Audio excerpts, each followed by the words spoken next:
modern age yogi. That is how I can describe his life scheme. His purpose in life is to reform our educational system. He has done lifelong tapasya to promote and mainstream the local health traditions. He is the one who never applied for the job, but at the age of 22, he designed a postgraduate program on experiential learning at one of the prestigious university in India. Result of his unflinching and undeterred lifelong tapasya is the establishment of nation's finest institution aiming to revitalizing the local health traditions, and his lifelong quest to reform the educational system has resulted into establishment of the Trans Disciplinary University. My guest on this week's Vishwas in Conversation is Padma Shri Darshan Shankar, Vice Chancellor of the Trans Disciplinary University.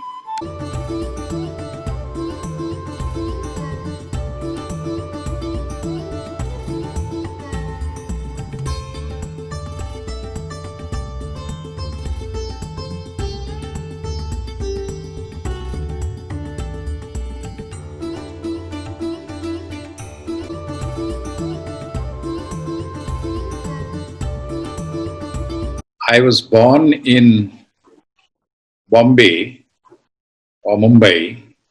I spent all my early life in Mumbai because my father used to work in the Atomic Energy Commission, which was based in Mumbai. So I did my schooling in Mumbai and I studied in two colleges, St. Xavier's College and Elphinstone College, also in Mumbai. My schooling I did in a convent school, St. Mary's it was called.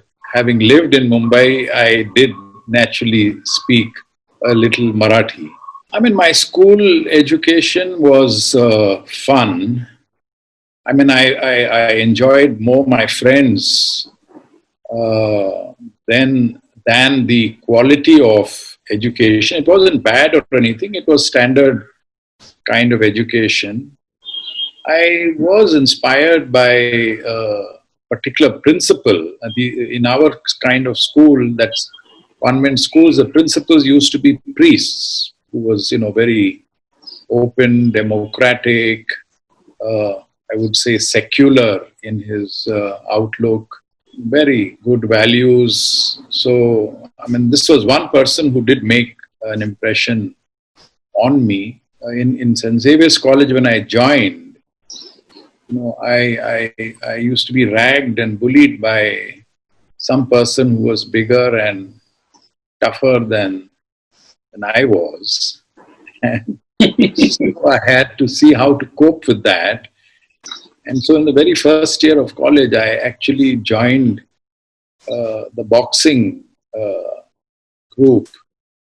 And, I was St. Xavier's College, 2 years I was there, but in those 2 years I became St. Xavier's College's champion in a particular weight class called the bantam weight, and learned from an absolutely excellent professional boxing coach who was a legend in Bombay as a boxer. So yes, I I also picked up boxing in St. Xavier's College.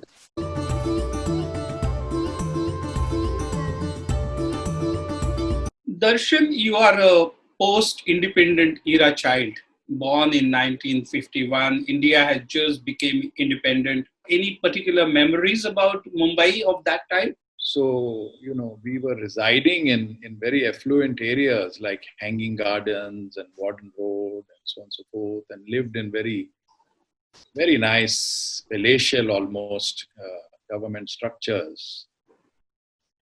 But it was a little out of place because all around us were people who were extremely affluent. But then Mumbai in Dadar, for example, is a very different culture.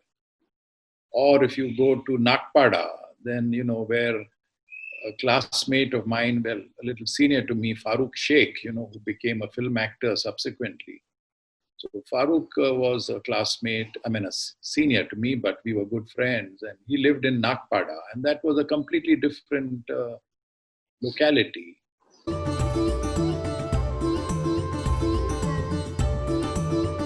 You actually, at age of 22, crafted your own educational curriculum, and you were pretty successful in ensuring that it is being implemented.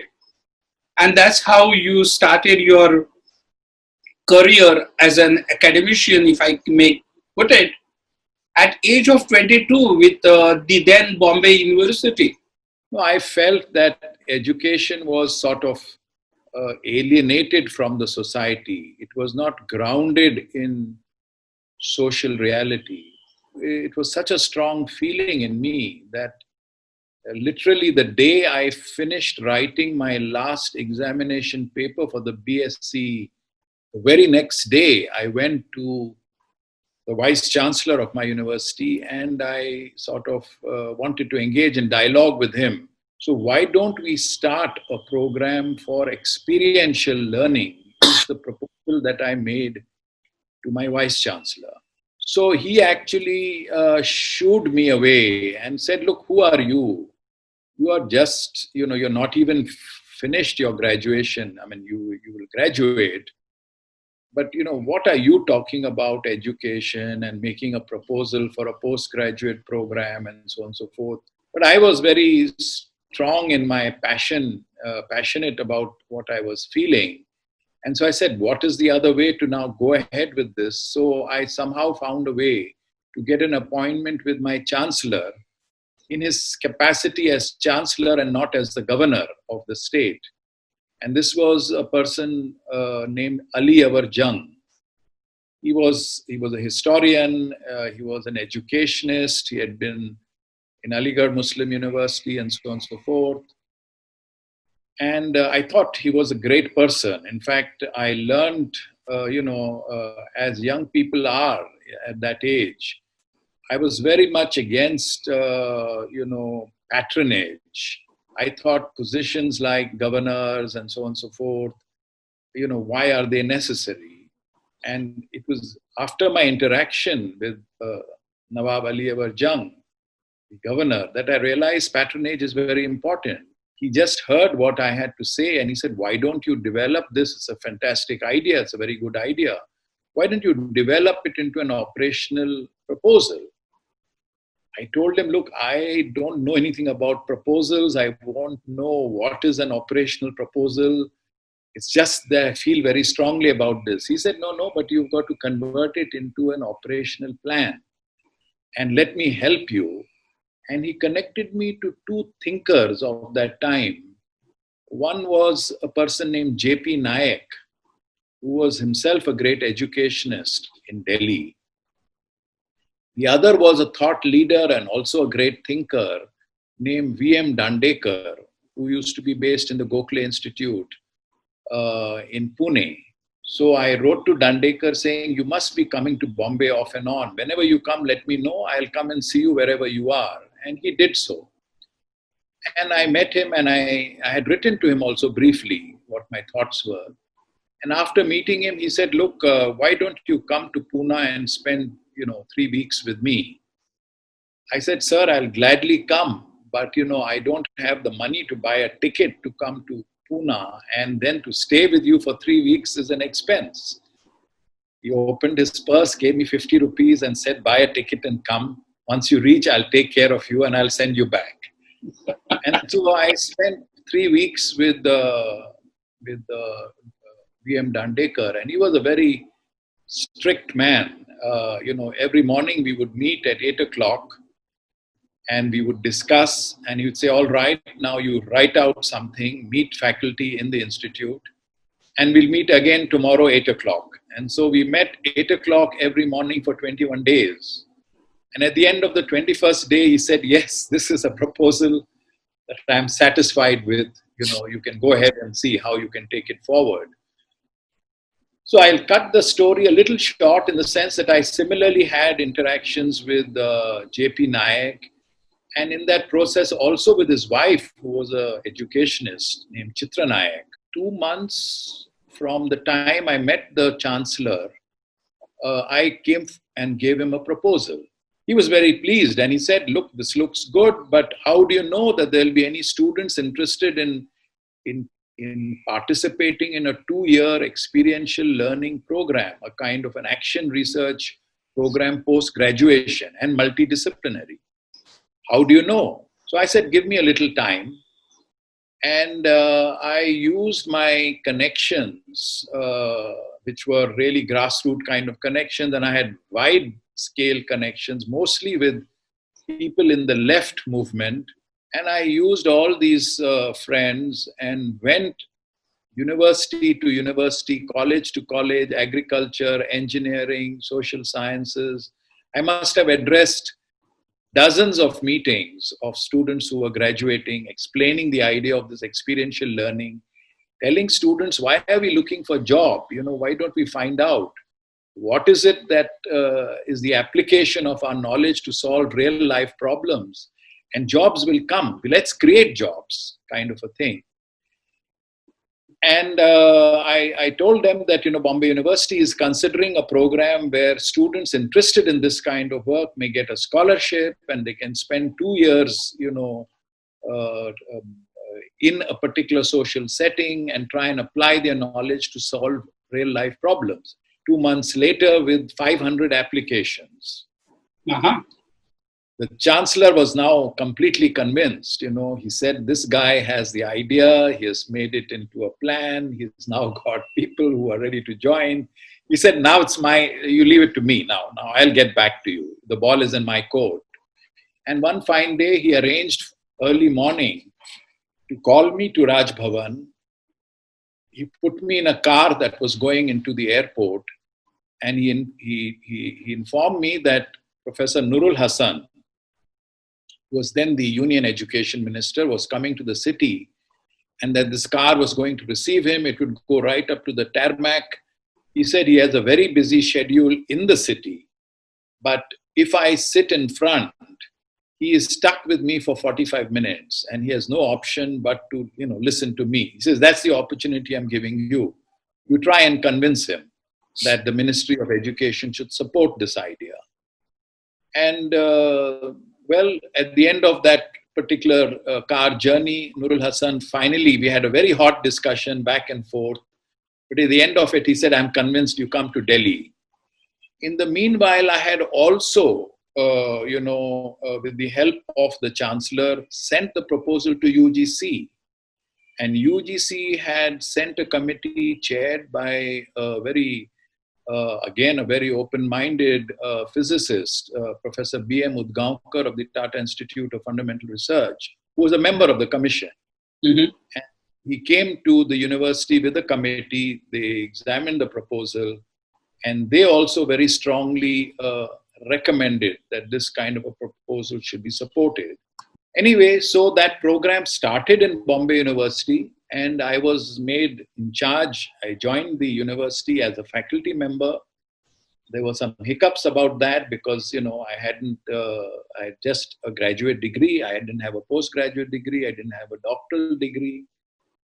So they said, what terminology can we, what is the term? What is the title we will give this man? And there was a committee formed with M.S. Gore, who used to then be the director of the Tata Institute of Social Sciences. And Gore made this suggestion, and we became good friends, Dr. Gore and me. He made this suggestion, he was a mentor, friends, yes, but friendly mentor. And Dr. Gore made the suggestion, he said, we'll call him a program coordinator. So we won't call him a lecturer, reader, or a professor. We'll call him program coordinator of the Interdisciplinary Center for Research and Development.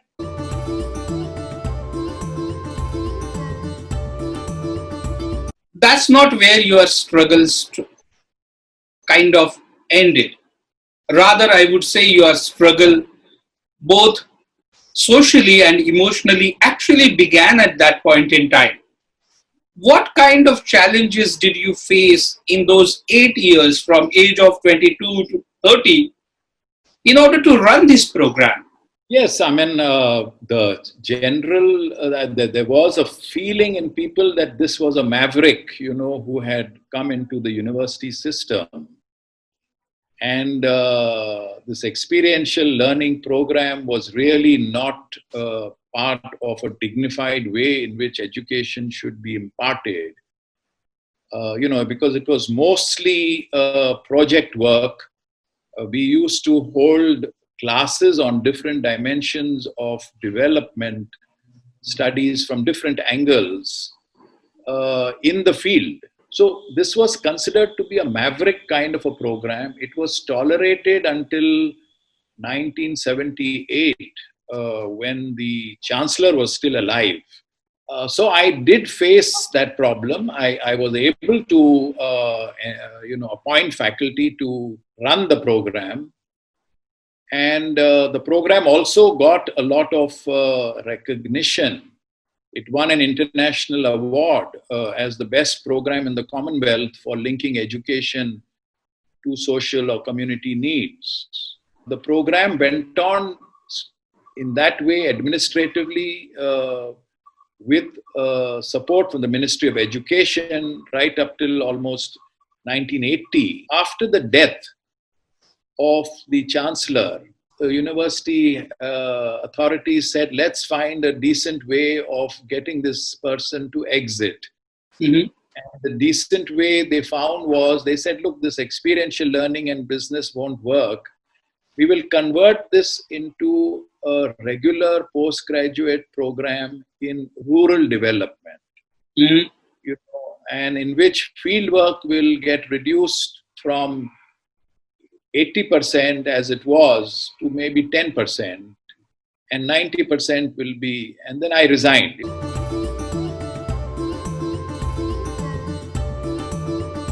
I did actually register for a PhD because in those days one could do so even from a graduation. Bombay University permitted that.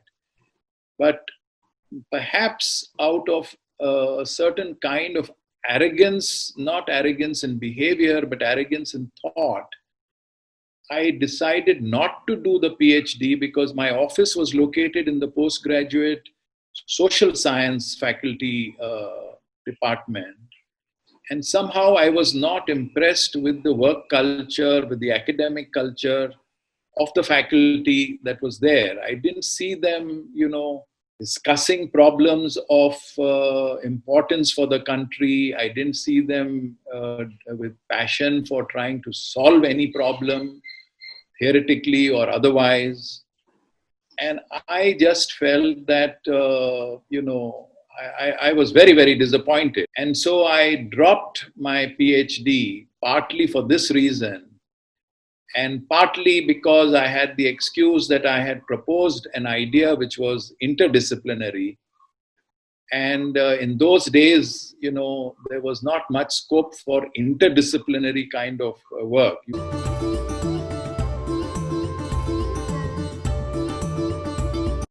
Later part of your career was quite interesting to me for two reasons. One, you were consultant with UNICEF, and at the same time, you were spending a lot of your time in Karjat Taluka of a Raigad district, what is currently today a Raigad district, a beautiful place amidst Sahyadri between Bombay and Pune. And actually connecting with people, connecting with their ethnicity, connecting with their social life, social structure. See, after the work of the university, you did attract media attention, and there used to be articles and so on and so forth written about this interesting experiential learning program. So he wrote me a letter and he said, look, why don't you come and see me? I was still in the university, and I want you to spend one weekend with me. And I agreed. And in that weekend, he took me to Karjat Taluka. And he said, look, I own here, something of the order of 40 acres. And I want it to be used for some educational purpose. I have read about the work that you're doing in the university. Can you find out whether the university would like to use this 40 acres to establish a campus for experiential learning? I said, that's very generous of you. I will inquire. And so I inquired with the university authorities. And they said, look, we are not interested. And so when I quit the university, I asked him, I said, are you only interested in giving that land to the university? Or would you be willing, because now I am planning to float a public trust, would you be willing to give it to a public trust? And we will more or less continue, but with the learnings we have got, the same kind of experiential learning program here.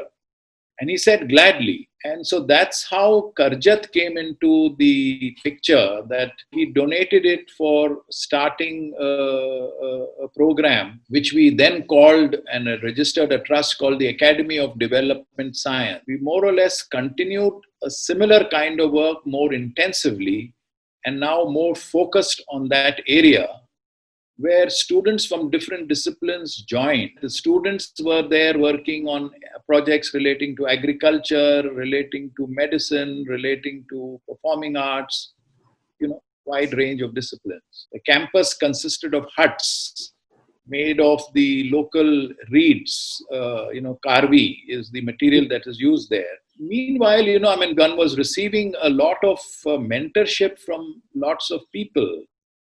While I was at Karjat, yes, I did do a little work for UNICEF because I needed money. I also worked during that period for my own intellectual development with Professor Rajni Kothari, who was one of the leading political scientists and deeply interested in decentralization. All this was while I was in Karjat. So it's not that one was isolated from the knowledge space.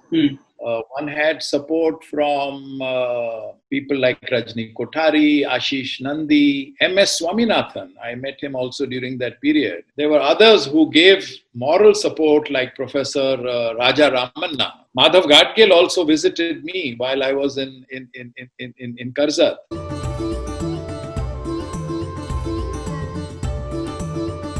I remember a very striking meeting with Mr. Page. Page was the first author of what we are now calling Menrega. V.S. Page was the author of that whole idea of employment guarantee. And we became friends, again, mentor friends. And Page explained to me the trick which today people don't talk about in Menrega. He said, look, this is a very simple, elegant program. We politically very attractive because we offer employment guarantee, but the kind of work that we give is so tough that only the poorest of the poor will take up that work. Right. And then the work will not be just outside your village. It can be within a radius of a certain kilometers. And so it's so designed that we don't expect the numbers to be so high that it actually becomes an employment guarantee for entire rural population.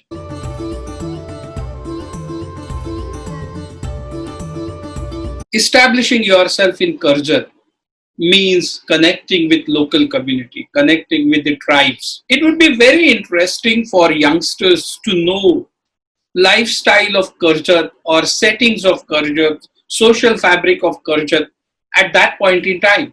I think it is extremely important for young people to really move around and discover our country. Schools and colleges and universities really cut you off. Tribal areas are a very vital part of our society. I mean, tribals are a very free kind of a society, no hang-ups. Gender equation is perfect. I mean, it's not a dominating society where male dominates female. Females are pretty strong. There is no hierarchy in that, if the senior says, if the adult says something, then the younger people have to follow suit. It's a fairly democratic society. It's a fun-loving society. They work hard. By no standards of human index, can you call them an impoverished society? Rather, culturally, they are far richer. It's a very interesting society. And my whole idea about poverty changed after I had the opportunity to see this kind of society, the tribal societies. So discovering India is very, very important by traveling and living. And I think that universities and colleges should realize that there is far more knowledge outside their four walls.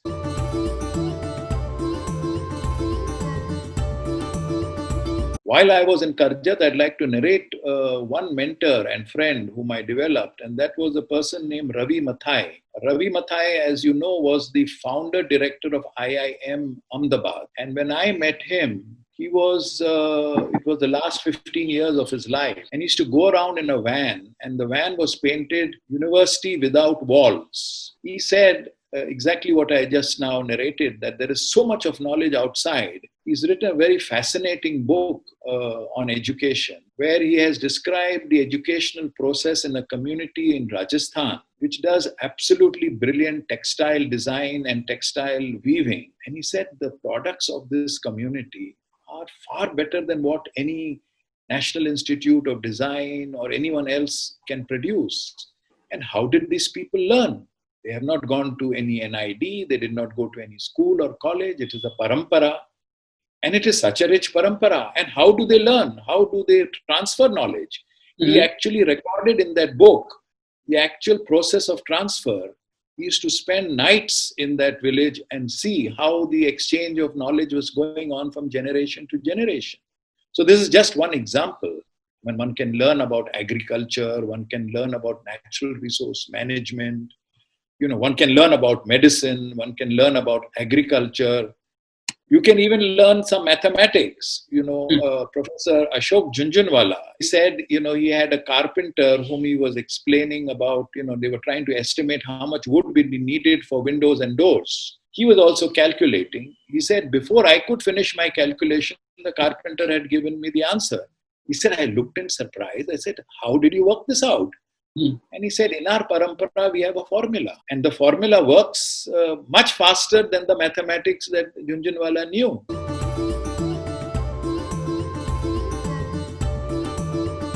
But before coming to Bangalore, I would like to dwell some time on this transitionary movement from Karjat to Bangalore. I was very active while in Karjat, and Coimbatore was a place where I set up a program, but my headquarters still continued to be in Karjat. And even while I was working with the Prime Minister's office in the technology missions, my headquarters still continued to be Karjat. So talking of Coimbatore, one of the things that I saw in Karjat was the vitality of the local health tradition. I saw that the community in a radius of about 15 kilometers, they knew almost 500 species of plants that were native to that area. And, we had done a very careful exercise in documenting these plants. In Pune, there used to be a great, I really consider him to be a great taxonomist, V.D. Vartak. Yes, but he was a gem of a human being as well. Yeah. So V.D. Vartak would spend practically every weekend or every second weekend in Karjat, and he taught our people who were not botanists or taxonomists. He taught a commerce student who was working with us how to prepare collect herbarium records, and then taught him how to identify, himself validated. And so when I say there were 500 species, these were validated by V.D. Vartak. I called a meeting then with grassroots NGOs who were in similar locations like I was in Karjat from all over India. And I described the whole situation in Karjat, the rich knowledge that they had. And everyone wrote to me, this was from almost 14, 15, 30 different locations, in fact, from India, saying we have similar traditions, in our areas. And this was UP, Bihar, Rajasthan, different parts of South India, and so on and so forth, Northeast. And we don't know what to do with them. So in Coimbatore, I established a program called the Lok Swasthya Parampara Sambardhan Samiti. Revitalisation of Local Health Tradition Committee. That time there was a agency called CAPART to specifically fund NGOs. And we had a very distinguished IAS officer named Ashok Jaitley, who was in charge of CAPART, a very distinguished, open-minded man. And he thought that revitalizing of local health tradition was an important national agenda. So he supported a national program. And I decided to locate it in Coimbatore because Coimbatore had a very rich and open-minded Ayurvedic tradition. There is a gentleman who's still there named Krishna Kumar, runs the Arya Vaidya pharmacy, Arya Vaidya hospital. He's a great visionary. And he said, look, I'll host this program. I'll give you the space. And so I had my base in Karzat, but I used to go very often to Coimbatore and because that was the headquarters of this particular program and I was in charge of the program. And it was in this connection itself that, the technology missions then came up in the 80s, mid-80s. Mr. Sam Pitroda, who was the man in charge of these technology missions, convened a meeting of NGOs. He convened meetings of several other stakeholders saying, look, can you guys participate in the mission? And so I was invited for the health mission brainstorming. And when I attended that, I stood up and I said to him, sir, this is a national mission. How is it that you have got a national health mission and which is only based on allopathic intervention? What about the traditional knowledge systems? What about the traditional health systems? There are Ayurveda, Unani Siddha, etc. and local health traditions. Why are they not involved in this national mission? Why are you only involving one mainstream thing? Pitroda had just returned from the US a few years ago. He said, I don't know what you're talking about. Why don't you come and talk to me after this? Because I have never heard anyone say this. Mm-hmm. And so we met and I explained to him and there were various other things in which I was able to convince him. So he said, why don't you work in my office, and let's see what we can do. So that's how I got involved with the open-mindedness of Mr. Sam Pitroda. He didn't care, who you are, what you are. He wanted to know whether you're talking sense or nonsense. And if you're talking sense, he said, come along, let's do something.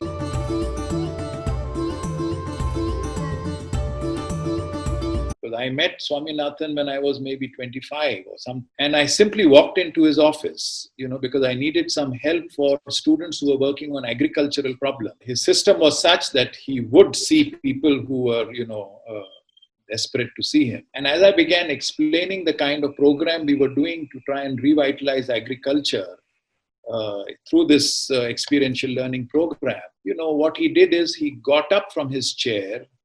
I was sitting on one side, he on the other. He got up from his chair, came onto my side, and he said, we should be sitting on the same side. And he heard patiently what I said. He said, absolutely, universities must help you, agricultural. Hold on for a few minutes. And 5 minutes later, he had addressed letters to 5 vice chancellors, signed them, gave them to me. I have never experienced this kind of efficiency and speed from a secretary to the government, where on the merit of what you are saying, you leave 15, 20 minutes later with 5 letters to your job done, over. We need people like that, the Sam Pitrodas, the Swaminathans of this world, perhaps today people like Professor Kasturi Rangan, perhaps people like Mashelkar.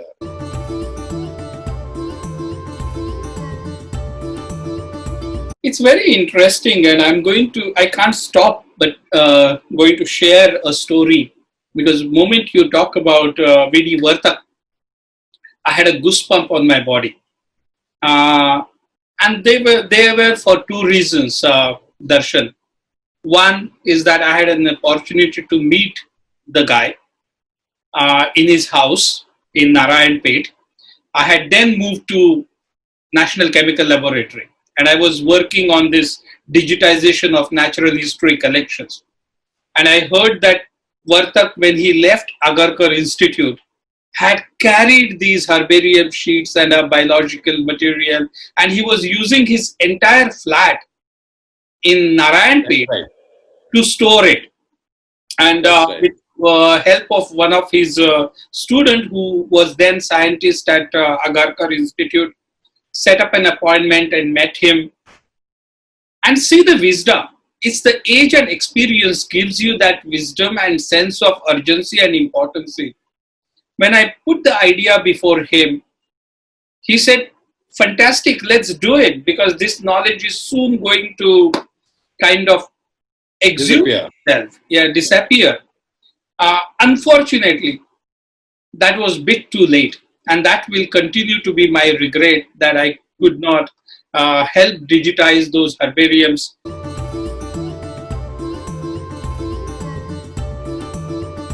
So FRLHT was not formed in Bangalore. I think it was conceptually established in Karjat. That's right. Talk That's about right. FRLHT and its existence. As I began to realize the value of India's medical heritage, of which one stream is the community-based stream, what we call local health traditions, there is another stream, which is a codified stream, which is expressed in the form of, Ayurveda or Siddha, or for that matter, Unani, or the Tibetan system, which we call Sova Rigpa. The word Sova Rigpa, many people don't realize, is the Pali translation of Sova is Ayu, Rigpa is Veda. So Sova Rigpa is really the Pali translation of Ayurveda. So as I began to realize the value of these systems of knowledge or these streams of knowledge, I thought there needs to be a foundation created to revitalize these traditions and show their contemporary relevance. So I discussed this idea with Sam Pitroda, who by now had become a friend and a partner, with me. I said, Sam, will you join the foundation? And, because your mentorship and your name and your reputation will help me, open doors and windows. He said, look, I don't understand. I mean, I see your passion. I appreciate what you're doing. And what is the use of people like me if I don't, yes, I will be the chairman of your foundation. If that is going to open doors and windows for you, that's exactly what should happen. So we both decided to start this foundation. The problem was now, where do we get sufficient resources? I went to the Planning Commission and I met the member in charge of health. And he said, great idea, should be done. But Planning Commission, of course, is not a funding source. Planning Commission people gave me an idea. They said, go to Montek Singh Auliwala. Bilateral aid is perhaps a window. So I went to the Department of Economic Affairs and met a concerned joint secretary, a very good man named Vardarajan. Vardarajan said, look, let's go to Scandinavian countries. And the country I would recommend is Denmark. And so he introduced me to the Danish embassy through his offices. And I went and met the concerned counselor and so on and so forth, explained the idea. And the counselor took a fancy to the idea and he said, look, but don't please talk about traditional knowledge, because Denmark doesn't understand traditional knowledge. You'll open a can of worms. The moment you say traditional knowledge, they'll say, is it scientific or no? Is there evidence or no? And you will be stuck in that thing. Why don't I help you people to conserve medicinal plants? And so he really helped, and it was a bilateral aid. It was not an aid to FRLHT. It was an aid to the government of India. And Montek Singh ensured that the money came into India, didn't go through the exchequer, but came directly to FRLHT. And the nodal agency was the Ministry of Environment and Forest. At that time, we again had a very interesting and a very broad-minded secretary named Rajamani. Rajamani was the Secretary Ministry of Environment. Once he understood the value of this idea, he ensured that the money from Denmark didn't come to the ministry, and then I would be running up and down the corridors of the ministry to get it released. He made a very unusual arrangement where he signed the agreement with Denmark. The agreement said the money will flow directly to the foundation. That's how FRLHT started, with support from the Danish government. And in that process, we built up, elements of traditional knowledge. I built up laboratories, and the latter things happened on account of help from the Tatas. Again, thanks to Mr. Pitroda, opening doors and windows, I had opportunity to have one-to-one interaction with Mr. Ratan Tata and explain to him the value of this. He explained to me that long ago, J.R.D. Tata felt very strongly that India should really propose a unique system of healthcare, which is a combination of our own heritage and modern biomedical sciences. And he said no one has been able to fulfill that. So the hospital came up directly with support from the Tata Trusts. Meanwhile, the United Nations, UNDP also came forward. The JEF programs came forward.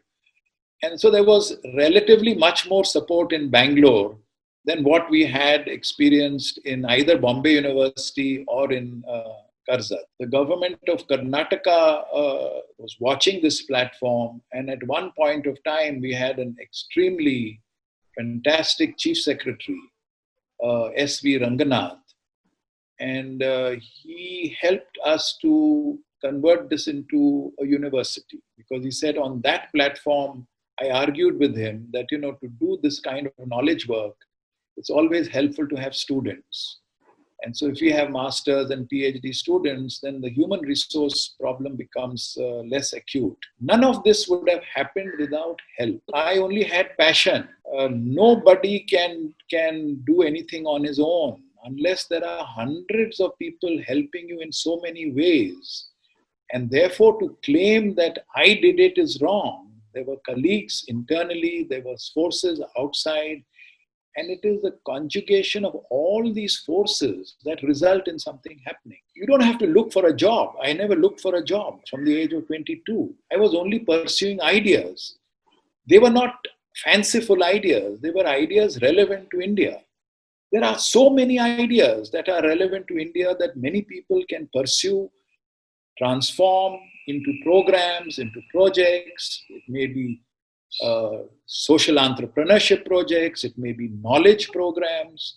We should do it. I mean, it's a shame that in a country with such a rich knowledge tradition in agriculture, in health, in architecture, in mathematics, in performing arts, in fine arts, we should have world-class centers. People from all over the world should be coming here. I think that in the field that I am engaged in, health sciences, if we combine Ayurveda and molecular biology, we can be the Mecca of medicine. With this pledge of transforming India as a Mecca of medicine, both Darshan and I continued to immerse into memories of bygone era and our plans for transdisciplinary Indian dreams. But that's for the next part of Vishwas in Conversation with Padma Shri Darshan Shankar, Vice Chancellor of the Trans Disciplinary University.